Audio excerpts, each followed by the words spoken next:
একজন নারী ছিলেন এমন, আল্লাহ বলে সেই নারী হলো ফেরাউনের স্ত্রী আসিয়া, যার স্বামী ওই সময়ের ফের এবং খোদা দাবিদার রাজা মহারাজা, এত বড় ক্ষমতার অধিকারী হওয়ার পরেও পৃথিবীর সবচেয়ে বড় জালেম ও ফিরআউনা যিল আওতাদ, যে মানুষকে শাস্তি দিত পেরেক মাইরা,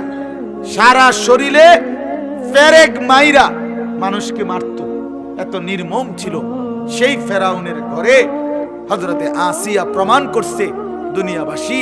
পৃথিবীর সবচেয়ে বড় বেঈমানের ঘরে থাইকাও আমি আমার ঈমান ঠিক রেখে জান্নাতি। অতএব নিজেকে নষ্ট করলে হবে না। কোনো মা, কোনো বোন, কোনো স্ত্রী আমি এবারে ঘর করি তে বেড়া যা আইনা দে তার